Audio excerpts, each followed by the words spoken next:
Carol, 1960, Houston, Texas. Let's go back. What do you remember about Houston when you were just a little girl?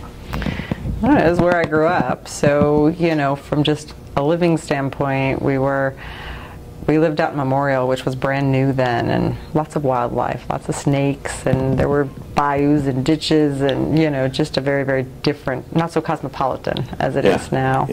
And then my mom was from Houston, and so her family was there, and we spent a lot of time at my grandparents' place, and I had an uncle there, and we had a lot of family, but I was real close with my grandparents. Well, what did your dad do for a living? My dad was a CPA. He worked for an accounting firm. Okay. And what about your grandparents? What can you tell us about them? My grandparents, this is on my mother's side, right. He actually had a tire store, Zuber Tire Company, and he had started it, you know, I guess in the 20s, because I know he had it during the Depression.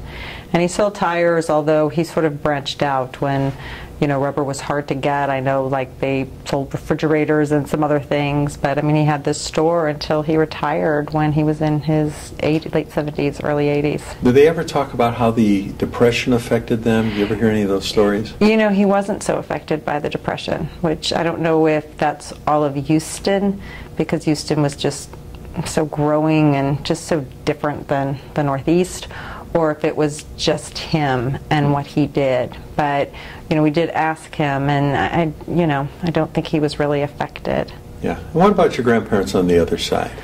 They, my father's mother died when he was very young, and my father's father he was an engineer and worked for GE and actually invented something, but GE took the credit for it, some sort of electrical something, and he ended up leaving there, and it was sort of a joke that my great-grandfather, whenever anybody had a problem, he bought them a grocery store. So he ran a grocery store, you know, for a long time, but he was an engineer by trade. Right. Do you happen to know what it was he invented? No, something AC/DC with a, like, plug and, you know, but no, I don't. Yeah. That had to be a tough on him. Yeah. You know, I'm sure it was. Yeah, he also died when I was young, so I didn't really know him so well. Now, do you know where your grandparents came from? Were they born here, or did they come from the old country? Actually, my mother's family was born here. My grandfather was born in 1898 in Houston. We think they came in through Galveston, and he had 6 brothers and sisters, and I think he was third and the first one born here. The other 2 were born in sort of the Russian, you know, Romania area. And my grandmother was born here in 1908, and she was in Romania. And my grandparents on my dad's side, I'm not as sure about. I've heard stories of my great-grandfather coming over, and, you know, some of his trials and tribulations. Well, tell us about him. Well, I know that he lived in New York for a while, and he was a big man, and he married Celia. And there were stories, I guess she worked at a factory and there was a picket line, and she wanted to cross the picket line, and he went to protect her, and some man came, you know, ran up to try and stop her, and I think he had a shovel and, like, hit him with the shovel, or, you know, something like that. But all that night after that, I think they ended up they went to Atlanta from New York. And Pop had a grocery store, and he was he grew tobacco in his backyard. He was a very, very smart man. My dad used to study Talmud with him, although I don't know that they were particularly religious, but they liked the study part, you know. And I remember him, he had a big porch swing, you know, so I remember going and sitting in his backyard. But I mean, I don't know how old I was when he passed away, but I was probably like 4 or 5, you know, so I just have very distant memories. Now, did World War II, do you know, affect your family at all? No, it didn't. You know, I think just the ages they were, I guess, I know more about my mom's family, but, you know, my grandfather there was, you know, in his late 30s by the time the war, you know, broke out, and so he didn't serve, and, you know, my grandfather on my father's side didn't either, and so, you know, I think he was too young, so they just kind of missed it. And really they missed all the wars. They never served. I had 2 older uncles. My grandfather had 2 brothers who did serve, and one was an attorney. Actually, this is interesting. My grandfather's brother he was very brilliant, and from Houston, I guess it must have been in the 30s, he went to Harvard Law School, which, you know, was sort of a big deal then. I think he went for 2 years and didn't really come home, and he came back and he practiced law until the day that his parents died. He hated it. He hung up a shingle and sold suits at Sakowitz for the rest of his life and was incredibly happy. Yeah. Never married or anything. And but he was enlisted in the Army, and he never had to fight. He ended up handling the divorce for his superior officer, and so he kind of kept him close to handle like some of his problems. And then my other uncle who served, he was a really good basketball player. He actually was captain of the Rice basketball team, which was a big deal for, you know, someone who was Jewish in the 20s, 30s. Yeah, I guess it was probably the 30s, the early 30s. And he ended up sort of playing sports throughout the war. So, so they were both very lucky. Where did you go to grammar school? I went to Frostwood Elementary in Houston until I was 9, and then we moved to Chicago, to Highland Park, and I went just in 4th grade. I started there. So what precipitated the move to Chicago? My dad had an accounting firm in Houston called Farr Miller and Bierman, and they merged with Alexander Grant that was based out of Chicago. So we moved to Chicago when I was 9. Okay, so what was that like for you? Was that a culture shock for you? Yeah, it was. You know, it was sort of before the world is flat, and things were very different in Houston. Also, the world was really changing then. Like before my move, girls mostly wore dresses, and they played on the playground, but they played different than the boys. And I think that was changing everywhere, but it was further along in Chicago. And so it was just a very, very different culture, you know, and I was a new kid, and not to mention the weather. So it took me a while to get acclimated there, but I really liked it. I ended up loving Chicago, and it was a great place to grow up, you know.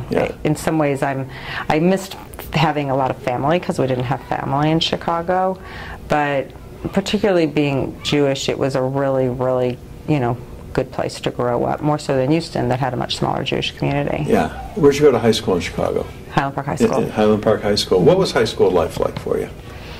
High school was great. I was so smart. I knew everything.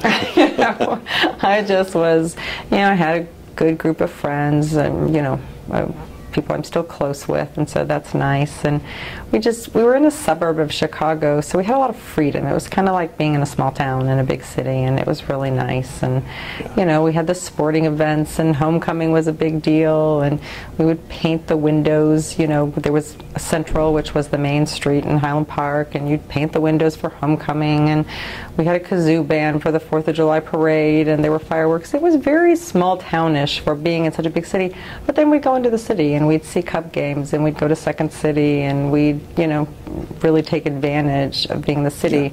My parents took me to theater, and that was nice. You know, I got to see Henry Fonda, and I got to see Carol Channing, and that was all, you know, very cool. Now, Chicago is a very big sports town. It seems both the men and women enjoy the sports. Did you like going to the Cub games?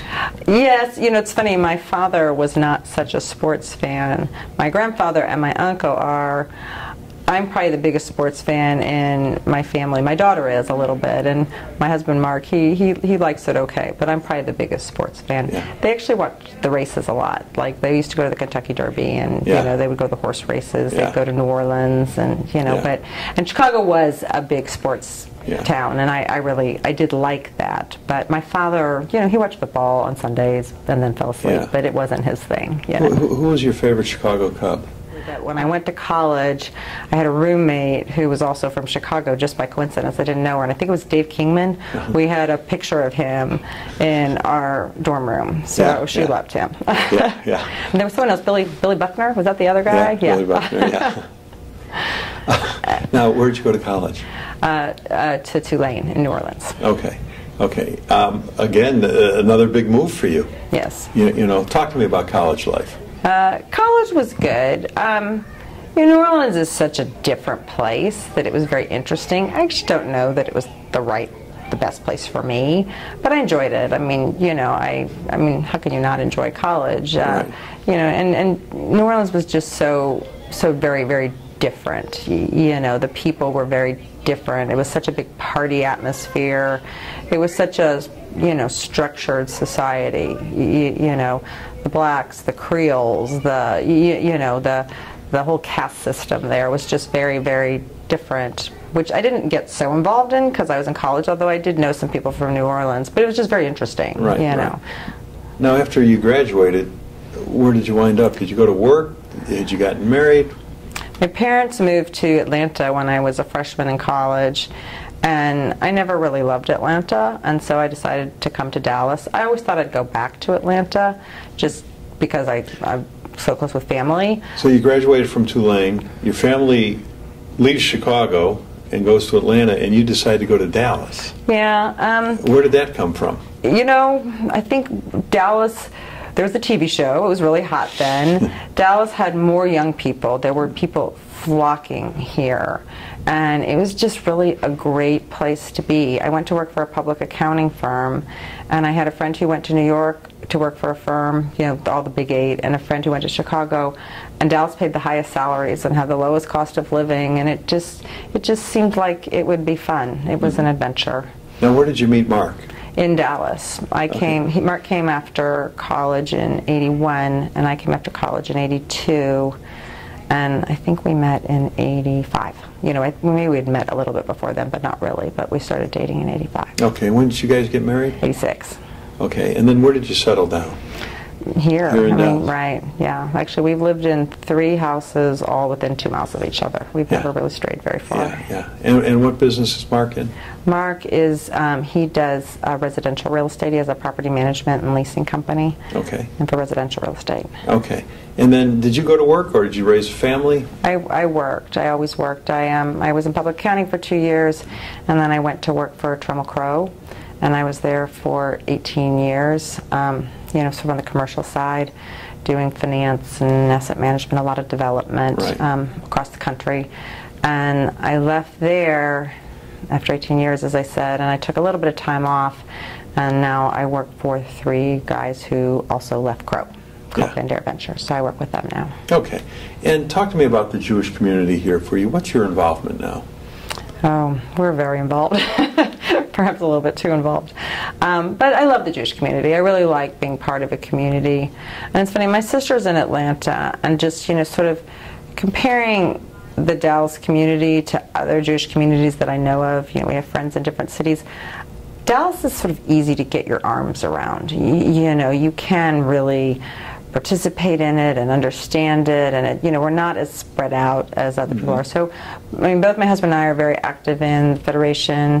Our kids went to Jewish day school, so we're active at Levine, and we're active at Yavna, and now we're working on Maccabi. We're getting ready for the Israel trip, the big one in January. So, we do a lot. What's your happiest time in your life? That I would like to say today, because every day should be really, really happy. I'm not one to wait to be happy or to look back on being happy. There were so many milestones, but I'm pretty good at finding joy in little things and not just the big milestones. So I can't really answer that. Now, you mentioned your grandfather and an invention of his. What about an invention that came along during your lifetime that you went, wow, how do we get along without that? Yeah, it's funny, we try and remember when we got our first car phone. Like, we kind of remember those big cell phones that we took. I think they weren't even called cell phones, they were called something different. But, that we took on vacation, but I can't even remember when we had our first car phone. And, so I know it was before '91, because I remember calling my mom from the car when I had Laura. But, so that's probably the biggest thing. obviously, the internet and, how we communicate with people and all that has really, really changed. But probably my personal life, phones, mobile phones. What were the music groups when you were a kid growing up? Well, my first albums were Carole King, Tapestry, and Simon and Garfunkel, Bridge Over Troubled Waters. But, I liked Chicago a lot. Beach Boys, Billy Joel, Elton John, and a lot of them are still around. Elton John just played Bonnaroo last night. But those types of bands. I actually lived near this music park in Chicago called Ravinia, and it was an outdoor music park, and they had great music. They had symphony, which was really fun. You could go picnic, and then they had Kenny Loggins and Barry Manilow and Paul McCartney, and all those people would come, and it was really great. Now, in your lifetime, you've lived through so many momentous occasions. Of course, when you were very young, President Kennedy assassination, the moon landing for the first time in '69, something good. There was the Challenger tragedy, attempt on President Reagan's life. Of course, the tragedy of 9/11. Was there something on the national scene in your lifetime that you really took notice that you remembered where you were exactly when it happened that affected you?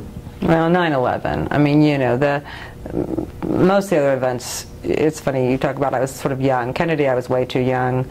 The moonwalk, we were moving from from Houston to Chicago the next day, and that was all I cared about.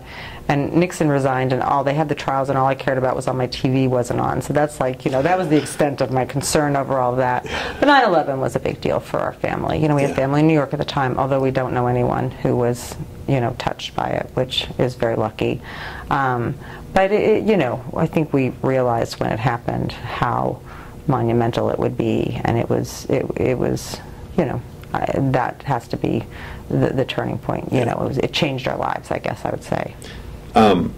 You have a sister, younger or older? Older. And where is she at? She's in Atlanta. Okay. And she has 2 sons, and one of her sons actually is in Dallas now, so that's very fun. Oh, so you feel like you won, huh? Yeah. She gets to visit more, so that's nice. Well, you and Mark have 2 children. Yes. What advice would you want to leave to the next generation? My advice would be to appreciate every day and never to be wishing for things you don't have, and just appreciate the things you have. I think finding contentment is much more important than finding happiness. Well, you did a great job today. Thank you.